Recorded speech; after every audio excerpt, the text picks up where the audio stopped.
Hi everyone, I hope you all are doing good. I am Megha Mahor and you are watching the Legal Junction YouTube channel. So today we will discuss cyber laws. Cyber laws क्या होते हैं, इसके importance क्या है और India में ये क्या रोल प्ले करते हैं, इसके बारे में हम आज पढ़ेंगे। साइबर लॉ क्या होता है? साइबर लॉ एक वो ब्रांच है लॉ की जो डील करता है लीगल इश्यूज से जो रिलेटेड होते हैं हमारे इंटरनेट से, कंप्यूटर से, टेक्नोलॉजी से। मतलब it is the branch of law that deals with legal issues related to internet, networking, computer and technologies. समझ में आया? साइबर लॉ का मतलब ये होता है कि वो सारी चीज़ें, वो सारे लीगल इश्यूज जो हमारे इंटरनेट, कंप्यूटर, टेक्नोलॉजी से रिलेटेड होते हैं, वो क्या होते हैं? वो साइबर लॉज होते हैं। अब साइबर लॉ की ज़रूरत क्यों पड़ी? साइबर लॉ की ज़रूरत क्यों पड़ी? जैसे कि इन द रीसेंट वर्ल्ड मैं अगर देखूँ तो अभी इस टाइम पर हमारे कंट्री में हर इंसान, हर किसी को टेक्नोलॉजी की ज़रूरत है। हर कोई टेक्नोलॉजी यूज़ कर रहा है, हर किसी के पास एंड्रॉयड फ़ोन है, हर कोई कंप्यूटर यूज़ कर रहा है, हर कोई इंटरनेट का यूज़ कर रहा है। हमारी जो पेपर कम्युनिकेशन होती थी वो सब्सटीट्यूट होके क्या हो गई? ई कम्युनिकेशन हो गई है। गवर्नेंस ई गवर्नेंस हो गई है। बैंकिंग ई बैंकिंग हो गई है। ट्रांजेक्शन ई ट्रांजेक्शन हो गया है। ई कॉमर्स में चेंज हो गया है। ई का मतलब क्या हो गया? जितनी भी चीज़ें हमारी पहले फिजिकली होती थी वो क्या होने लग गई है? वो ऑनलाइन होने लग गई है। टेक्नोलॉजी बढ़ रही है। जैसे जैसे टेक्नोलॉजी बढ़ रही है तो हमारे क्रिमिनल्स जो है उनको भी एक और वेपन मिल रहा है यूज़ करने के लिए कि लोगों के साथ वो फ्रॉड कर रहे हैं। फ्रॉड कर रहे हैं तो इनको रोकने के लिए भी लॉ की ज़रूरत है। फिर लॉ की ज़रूरत है तो ये जो साइबर लॉ है ये इसीलिए बना है, जो भी इलीगल एक्टिविटीज़ करेगा इंटरनेट के थ्रू, ऑनलाइन, उसको हम कहाँ रखेंगे? साइबर लॉ के अंदर पनिश करेंगे। तो साइबर लॉ क्यों फॉर्म हुआ? साइबर लॉ फॉर्म हुआ उन लोगों को पनिश करने के लिए जो इलीगल एक्टिविटीज़ कर रहे हैं ऑनलाइन, कंप्यूटर के थ्रू और टेक्नोलॉजीज़ का यूज़ करके। जो भी एक्टिविटीज़ कर रहे हैं इलीगल, जो इलीगल हैं, उनको हम कहाँ पनिश करते हैं? साइबर लॉ के अंदर। साइबर लॉ की ज़रूरत क्यों पड़ी? जो लोग अपना ऑनलाइन बिजनेस चला रहे हैं, गवर्नमेंट की साइट्स हैं, वेबसाइट्स हैं, उनका डेटा जो हैक कर रहे हैं, फ्रॉड कर रहे हैं, स्टॉकिंग कर रहे हैं, हरैसमेंट कर रहे हैं, इन सब लोगों को रोकने के लिए, इनके क्राइम को रोकने के लिए किसकी ज़रूरत पड़ी? हमें साइबर लॉज की ज़रूरत पड़ी। क्योंकि इस टाइम पर हर एक चीज़ क्या हो रही है? ऑनलाइन हो रही है। हम लोग अपना डेटा सेव करते हैं, हम इनकम टैक्स रिटर्न भरते हैं, हम हर चीज़ क्या कर रहे हैं? ऑनलाइन कर रहे हैं, यूपीआई ट्रांजेक्शन्स करते हैं। हमारा डेटा प्रोटेक्ट रहे, प्रिजर्व रहे और जो लोग हैं क्रिमिनल्स, इनके हाथों से बचा रहे, उसको प्रोटेक्ट करने के लिए क्या आया? साइबर लॉ आया। हर कंट्री का अपना एक साइबर लॉ होता है, उसके नॉर्म्स अलग होते हैं और जो भी इंसान जहाँ पे भी अपना ऑनलाइन बिजनेस कर रहा होता है, ई कॉमर्स कर रहा होता है, ई गवर्नेंस कर रहा होता है, उसको उस कंट्री के लॉज देखने होते हैं ताकि वो प्रोटेक्ट रहे और कोई ऐसी एक्टिविटी ना करे जो उस नॉर्म्स में लिखी हुई है, उस कंट्री के साइबर लॉ में है, वो इलीगल ना हो। जैसे कि फॉर एग्जांपल अभी मैं बात करूँगी, जैसे जब भी हम कोई वेबसाइट क्लिक करते हैं, हम वेबसाइट क्लिक करते हैं तुरंत वहाँ पे क्या आ जाता है? उसकी टर्म्स एंड कंडीशंस आ जाती हैं कि अगर कंटिन्यू करना है तो अग्री करो। तो वो क्या हुआ? ई कॉन्ट्रैक्ट हुआ कि हाँ हम कॉन्ट्रैक्ट कर रहे हैं और हमने उसकी टर्म्स एंड कंडीशंस को अग्री कर लिया है, तब जाके हम वेबसाइट के आगे प्रोसीड कर रहे हैं। तो ये भी क्या हुई?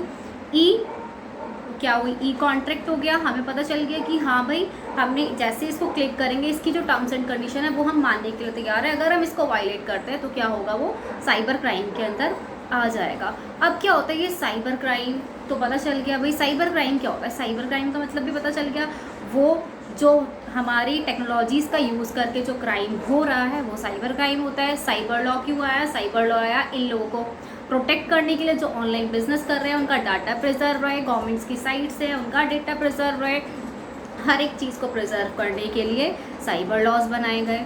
ठीक है, उसके बाद आता है एक निटिजन्स। वो उसको निटिजन हम उन मेंबर्स को बोलते हैं जो कंप्यूटर, इंटरनेट, टेक्नोलॉजीज़ का यूज़ कर रहे हैं, वो कहलाते हैं नेटिजन्स का मतलब हो गया जो भी इंसान कंप्यूटर का यूज़ कर रहा है, टेक्नोलॉजी का यूज़ कर रहा है, इंटरनेट का यूज़ कर रहा है, वो कौन होंगे? नेटिजन्स होंगे। और उनको जो भी नॉर्म्स उस कंट्री के जो भी साइबर लॉ होंगे उनको फॉलो करना होगा। अगर वो फॉलो नहीं करते हैं, कोई इलीगल वर्क करते हैं थ्रू ऑनलाइन, तो वो किस में काउंट होगा? साइबर क्राइम के अंदर काउंट होगा। ठीक है, साइबर स्पेस के अंदर क्या होता है, जो नेटिजन्स होते हैं ये ग्लोबली इंटरेक्ट होते हैं एक दूसरे से, अपने आइडिया शेयर करते हैं, अपना बिजनेस रन करते हैं, गेम खेलते हैं, मेल करते हैं, हर एक चीज़ क्या कर रहे हैं, ऑनलाइन शुरू हो गई है। तो इन सब चीज़ों को प्रोटेक्ट करने के लिए जैसे जैसे हम टेक्नोलॉजी के पास बढ़ रहे हैं, एक क्लिक में हम अपने सारे काम कर रहे हैं, वैसे वैसे फ्रॉड भी तो हो रहे हैं। लोगों के क्रेडिट कार्ड से पैसे निकल जाते हैं, कोई ट्रांजेक्शन हो जाती है, तो हम कहाँ जाते हैं, साइबर लॉ की हेल्प लेते हैं। वहाँ हम अपनी कंप्लेंट डालते हैं, ट्रिब्यूनल्स होते हैं, साइबर लॉ ट्रिब्यूनल्स होते हैं, जहाँ पे हम जाके अपनी कंप्लेंट डाल सकते हैं और हमें पता चल जाएगा हमारा फ्रॉड किसने किया और उसको पनिशमेंट मिलेगी। इन लोगों को पनिश करना बहुत ज़रूरी है। अगर हम इन्हें पनिश नहीं करेंगे तो हमारा जो भी डेटा है वो हैक हो जाएगा और जो हमारी ये जो साइबर स्पेस है वो बिल्कुल भी प्रोटेक्ट नहीं रहेगा। ठीक है, साइबर लॉ की ज़रूरत पड़ी। इंडिया ने सबसे पहले जो ई कॉमर्स का मॉडल है वो यूनाइटेड नेशन इंटरनेशनल ट्रेड और लॉ ने 1996 के अंदर आया था, उन्होंने 1996 में एक्सेप्ट किया था। उसके बाद तो जनरल असेंबली है यूनाइटेड नेशन की, उसने 1997 31 जनवरी में इस मॉडल को एक्सेप्ट किया एक रेजोल्यूशन पास करके, और इंडिया भी उसकी सिग्नेचरी थी, इसीलिए इंडिया के पास भी ई कॉमर्स का ऑप्शन आया। फिर इंडिया ने 2000 में इंफॉर्मेशन टेक्नोलॉजी एक्ट लाई, जो इंफॉर्मेशन टेक्नोलॉजी एक्ट अभी भी हम यूज़ कर रहे हैं। और जैसे अगर मैं बात करूँ, ये सिर्फ फिजिकल वर्चुअल वर्ल्ड के अंदर जो हमारे साइबर क्राइम्स होते हैं उनको रोकने के लिए साइबर लॉ बहुत ज़रूरी है।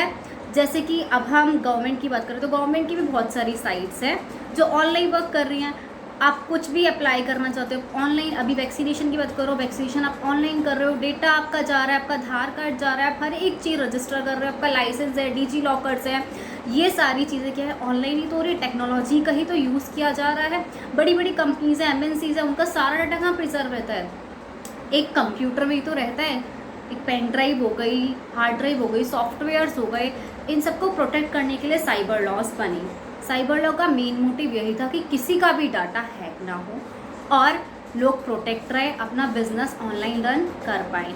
तो इसके दो कंपोनेंट्स होते हैं, इस मेन कंपोनेंट्स होते हैं मॉडर्न कंपोनेंट्स होता है और एक होता है हमारा कन्वेंशनल कंपोनेंट्स। तो मॉडर्न कंपोनेंट्स में हमारा कौन कौन सा आएगा, ई कॉमर्स आएगा, ई गवर्नेंस आएगा, ठीक है, जितनी भी चीज़ें ऑनलाइन हो रही है, ई ट्रांजेक्शन आएगा, ई कॉन्ट्रैक्ट आएगा, ये सब क्या आ गए हमारे, ये तो मॉडर्न कंपोनेंट्स हो गए। जो नई चीज़ें डील हो रही हैं, ई कॉमर्स का मतलब क्या हो गया, नई नई वेबसाइट्स है, मिंत्रा है, अमेज़ॉन है, फ्लिपकार्ट है, इनसे हम क्या कर रहे हैं, अपना जो भी सामान ऑर्डर करते हैं घर आ जाता है, पहले हमें दुकान पे जाके लाना पड़ता था।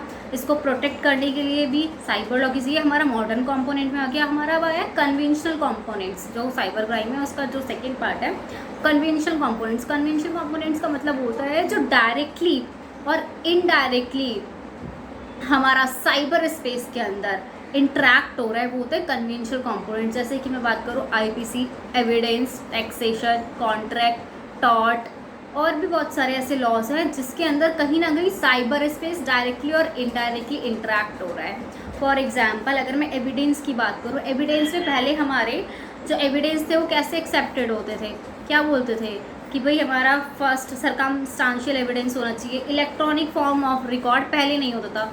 अब एविडेंस के अंदर क्या है, इलेक्ट्रॉनिक फॉर्म जो है हमारा एविडेंस इलेक्ट्रॉनिक फॉर्म में वो भी एक्सेप्ट किया जा रहा है। डायरेक्टली या इनडायरेक्टली साइबर स्पेस आ गया, उसके अंदर इलेक्ट्रॉनिक फॉर्म का आप जो एविडेंस है वो आप कोर्ट में प्रूफ कर सकते हो। तो जो हमारे मतलब फिजिकल वर्ल्ड के अंदर भी डायरेक्टली इनडायरेक्टली कुछ चीज़ें ऐसी हैं जो साइबर स्पेस ने कवर कर ली हैं, तो हमने अपने उन लॉज को अमेंड किया है, IPCs में भी अमेंड किया है, एविडेंस में भी अमेंड किया है, बहुत सारे लॉज हमने अमेंड किया है जिससे हमारी पहले जो चीज़ें नहीं होती थी, जैसे e commerce consumer protection act की बात करें 2019 में, अब ई कॉमर्स को भी उन्होंने इंडल्ज कर लिया, तो ये भी साइबर स्पेस में ही आ गया। इसके लिए भी बनाए गए हैं कि हाँ भाई हमें इसके लिए भी ज़रूरत है, तो ये कन्वेंशनल वो कंपोनेंट हो गया। मॉडर्न में हमारा ई गवर्नेंस, ई कॉन्ट्रैक्ट, ये सब हमने इंक्लूड किया है। तो cyber law, cyber crime, netizens, आज हमने इसके बारे में पढ़ा है और आई होप क्लियर हुआ होगा। बाय बाय, मिलते हैं नेक्स्ट वीडियो में। Like, share and comment and subscribe my channel.